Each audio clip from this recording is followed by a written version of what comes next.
What is up, everybody? It is Zach from at Premier Soccer Investing coming at you with yet another SlabStox FC YouTube video. Let's get into it. Gonna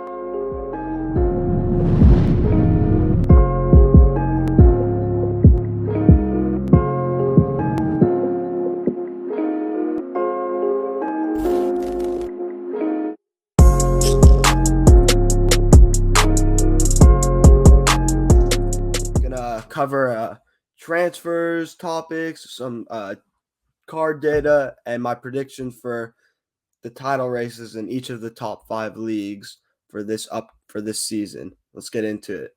First big thing that happened was obviously Romelu Lukaku's 115 million euro transfer from Inter Milan back to Chelsea, where he first started his Premier League playing career. This is a huge transfer. Lukaku, the only thing missing from that Chelsea side that won the Champions League last season was a true goal-scoring number 9, because we've all come to discover that Timo Werner just isn't that guy due to his lack of finishing.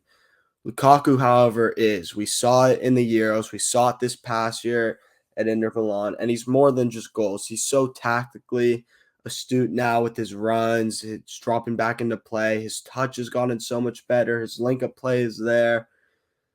He's just a spectacular player, one of the best number 9s in the world, and adding him to that Chelsea team is scary. So it's going to be really exciting to see what he can do this season.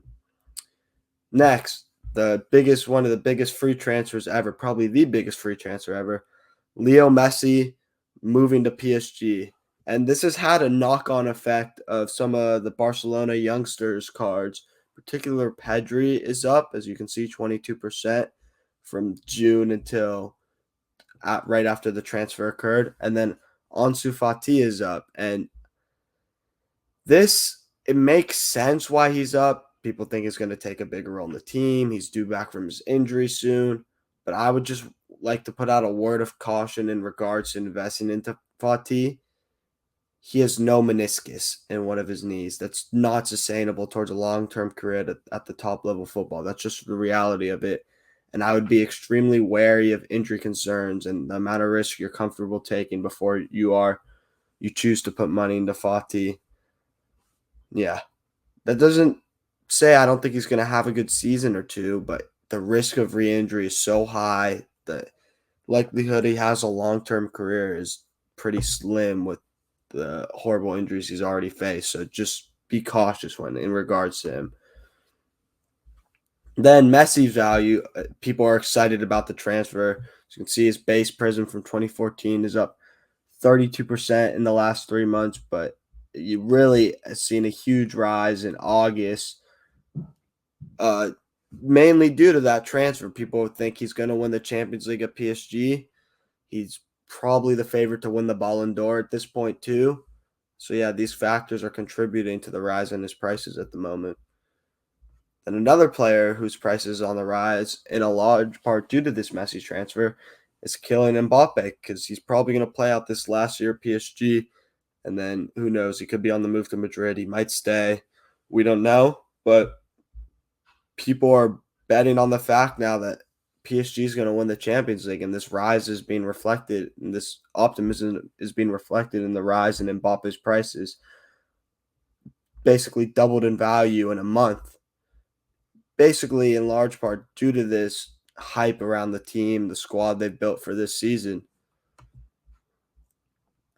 I mean, this is the guys they brought in this summer. One of the greatest transfer windows ever. You have Achraf Hakimi, one of the best marauding wingbacks in the world. Gigi Wijnaldum, a great center midfielder. Gianluigi Donnarumma, who proved at the Euros that he's probably the best keeper in the world at the moment. Sergio Ramos, one of the greatest defenders ever. And then, of course, the GOAT, Leo Messi. I mean, you can't ask for a better window if you're a PSG fan or an investor in an Mbappe, Messi, any of those type of guys. So it's going to be an exciting season for them. And then moving on to American transfers, Matthew Hoppe, who I have to say was spectacular for the U.S., looked really, really good, bright, attacking, full of energy for the U.S. in the Gold Cup, and is looking to try to earn himself a transfer out of Schalke, who's in the second-tier German league, and into either probably a bottom half Premier League side, and we'll see if he can close this move. It'd be huge for him. Following Josh Sargent over to England would be good to see, and he's one to watch over the next couple of years for sure. Very talented young player. And then a little bit sadder, one of the goats of U.S. women's soccer, Carly Lloyd, scorer of one of the most iconic goals just in football history, period, with her halfway line goal over Japan in the World Cup final, is retiring at the end of the season. She's one of the goats. So, yeah, it's always sad to see one of the goats leave. But 17 days until World Cup qualifying starts for the U.S. I think we're in a really exciting period of time for the U.S. 2 trophies, 2 final wins over Mexico this summer. Now time to punch our ticket to the World Cup and then see what we can do in 2022. But bright future ahead for sure for the U.S. men's national team. Though, however, I do not think World Cup qualifying will truly move the needle much on Americans' prices, as the U.S. is hugely expected to make the World Cup. And so when they do win the games they're supposed to win, I don't think it'll make that big of a difference in prices unless you see guys like Pulisic, some scoring hat tricks or stuff like that. We'll have to move the spectacular performances. Just like a goal and a 2-0 win or whatever won't be enough, I don't think. And really sad news. One of the greatest goal scorers ever, German legend Gerd Muller, has passed away a couple of days ago. And it's just always sad to see one of the legends go. He was truly one of the greatest players to ever grace the beautiful game. And yeah, if you haven't read about his career, I'd suggest going to look at it because he truly was an amazing, amazing player. And moving into the results from this past week or so, the Europe's top 5 leagues have started. PSG off to a comfortable high-scoring win, which is what you can expect from them this year. Cardi in the goals, and Mbappe in the goals. This is a strong team. Yeah, they're going to be fun to watch. And then Dortmund kicked off the Bundesliga season with a bang, led by Erling Haaland, who had a brace and a hat-trick of assists. This man is an absolute monster. He's a machine. The superlatives do not run out in regards to him. He's just such a fantastic player. And what was really special about this game from him wasn't the goals. Haaland scores goals. We all know that. He'll get his brace. He'll get his hat trick. It was the assists and the playmaking and the level of unselfishness that truly shows how well-rounded of a player he's becoming and why he's already one of the best players in the world and why he projects to be one of the best 1 or 2 guys in the next couple years playing the game. And just so much skill, quality, pace, power, finishing. His drive to win is there. Great player. And then Chelsea looked very, very strong against opening their season against going back to the Dortmund game. And we have Gio Reyna amongst the goals too for Dortmund. He figures to play a huge role for them this year, which is good for all American fans to see. Taking Sancho's number 7 jersey. So he's one to watch out for sure. And then Chelsea cruising along against Crystal Palace, and they don't even have Lukaku yet with a 3-0 win. Pulisic in the goals. Trevor Chalobah scored 2, he's a cool story. He promised his mom he'd make it a couple years ago, and he finally has. And he seems to have Tuchel's trust right now, so he could be an interesting rookie to watch out for this season. I assume we'll see a lot of rookie cards for him in the coming year, a lot of different products, so he's one to monitor for sure. And then United looked really, really good. 5-1 thrashing of Leeds. Bruno Fernandes with the hat trick, and then Paul Pogba with 4 absolutely brilliant assists. Pogba, he's a player who gets a lot of criticism and stuff, but on his day, he's still one of the best player makers in the world, as you can see by his 4 assists in this game. And then Bruno Fernandes, too, starting off the season really strong for United, which he needed after a pretty horrible summer for Portugal. United's one of the teams that figures to be challenging for the Premier League title this year, so they're going to be an interesting team to watch over the next couple months to see if they can sustain a title charge or not. And then what was probably the game of the weekend, I would say, in the Premier League was Tottenham versus Man City. The massive 1-0 result for us Spurs fans out there. against City. And we've had success against City in the past at home. That's our 4th win in a row against them. But this one was different. In the last 3, we really were extremely, extremely fortunate, not only to win, but to even escape with points from those games. This game did not feel that way. Yeah, the first 10 minutes were rough for Tottenham, but they grew into the game, had their chances against City, really stymied their attack, played them even.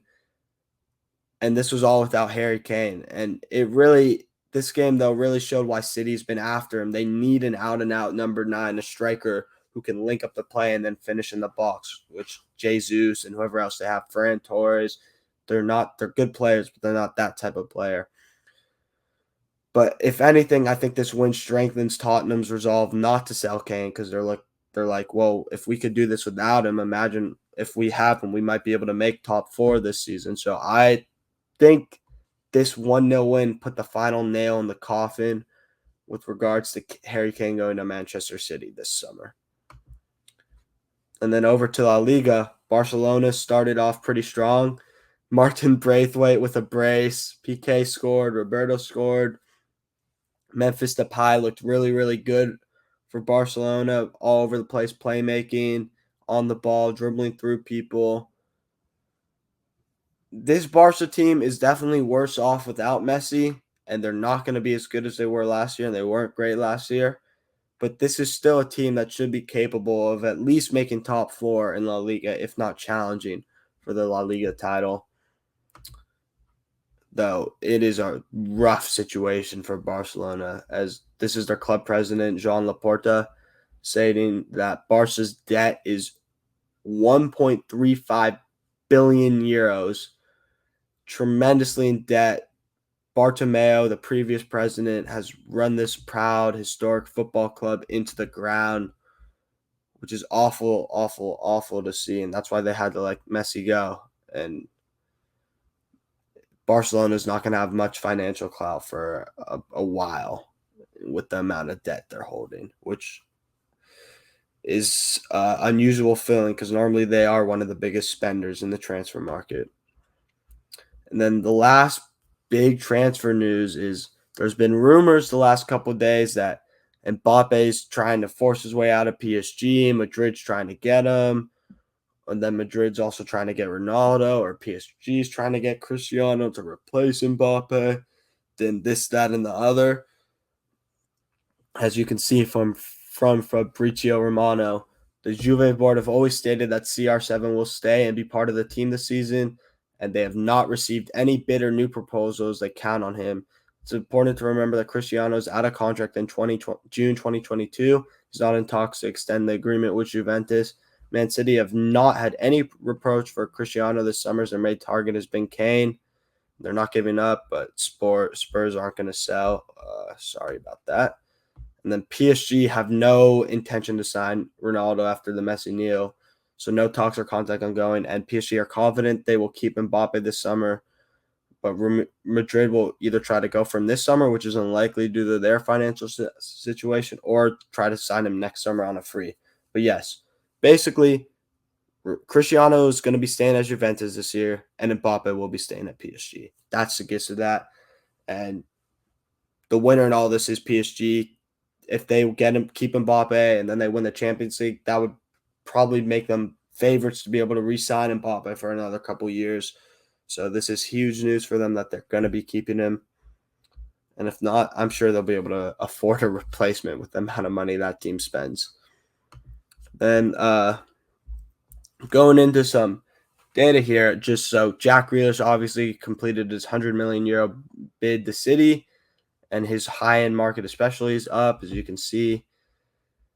The last PSA 10 Color Blast did $1,700, and then after the transfer occurred, all the way up to $3,000. So that's a huge 74% increase, up almost $1,300 with that sale. People are excited about what Grealish can do this year for City, and if he can take them to a Champions League final, to another Premier League title, we'll see. But obviously, he's one of the most exciting players in the world, and to put him in that team with De Bruyne and Foden, it should be really fun to watch. Another guy I want to talk about real quick, Erling Haaland's base Chrome Bundesliga PSA 10.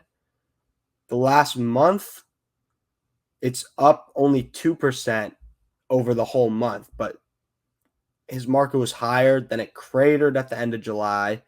And now he's been back on the rise as the season's starting up again. He's putting in the performances. You can see the rise from here after his huge match. And this was a card that peaked at $4,200 and is now a $1,200 card.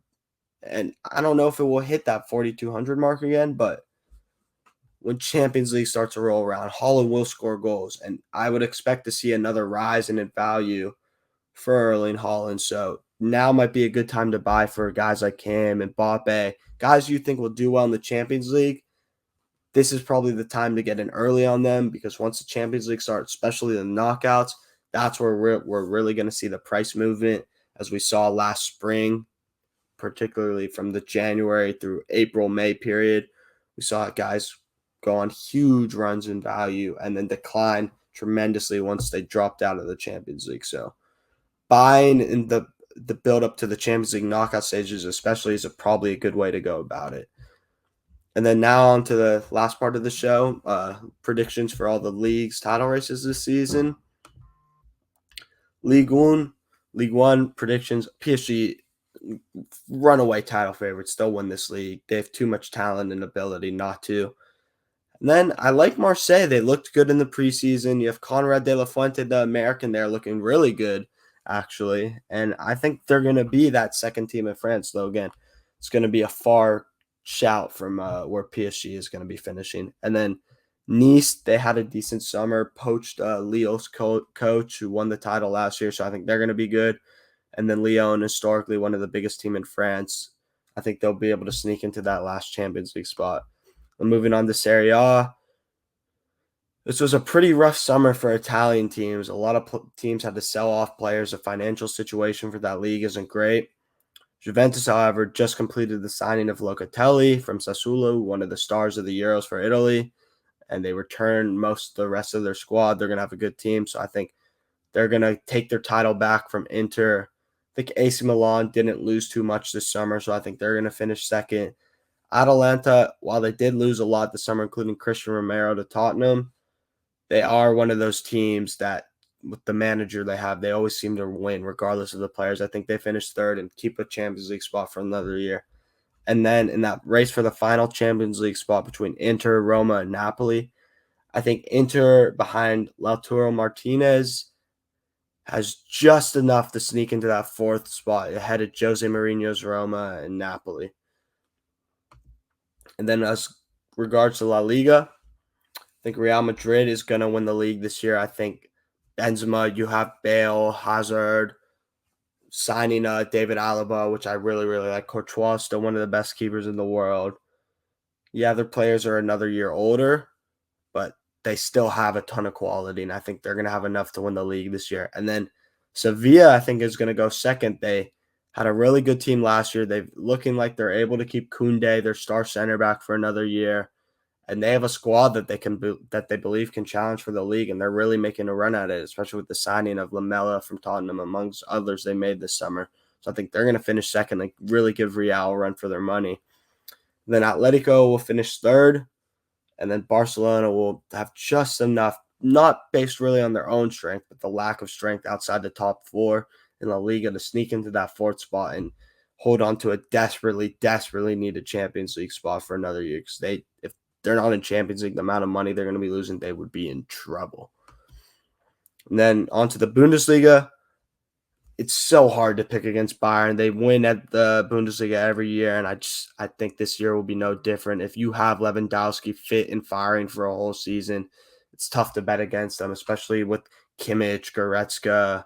They have so much in that team already. Neuer, like Sané, they have a squad.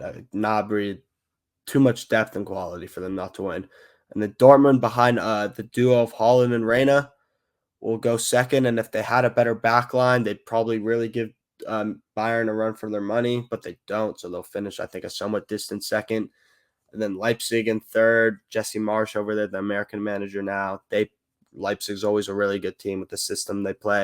And then Bayer Leverkusen, I think Florian Wirtz, what could be his last year there, is going to take him back into the Champions League to send them off right. Then last but certainly not least, onto the Premier League, obviously the most popular league in the world. Chelsea, with Lukaku, adding Lukaku into a team that won the Champions League the year before, filling the last real weakness they had in that squad, they're going to win the league, I think. And I think City will finish number 2, as they always do very well in Premier League seasons. United, I like the transfers they made. They'll finish third. And I really think this will be a 3-horse title race between Chelsea, City, and United. And then, I'm very much biased in this, but after that win against City, I have a lot of hope for this Tottenham season. We're going to add Kane into this team. Nuno is looking like a good hired manager. I like the transfers we made, and we're still not done yet. I think we finished 4th, in part due to I think Liverpool is really going to fall off this season. I don't think they're going to be that good of a team. They didn't make any signings really this summer. They're pretty thin depth-wise in a lot of positions, and it's just that squad's growing a bit stale. They've been together for a long time, and generally you start to see declines in the 3rd, 4th year of a squad being together, and I think they're going to run into those problems this year. And then I think Leicester's going to be up there challenging for the top 4 again, but just they'll fade, I think, like they've kind of have been doing in the last couple years. And then the last Big 6 team, I don't even know if they're really can call themselves a top 6 team anymore at all, is Arsenal. Again, biased here. I think they're going to have another skirmish or brush with relegation like they did last year, and I think it could be go on even deeper into the season than it did the year prior. That's Arteta. He's not a good manager. The squad is awful. There's a lot of apathy there, and just, I don't think that team's going to be very good at all. And that's going to do it for this week. As always, like, comment, subscribe. DM me at Premier Soccer Investing. Thanks for watching, and peace.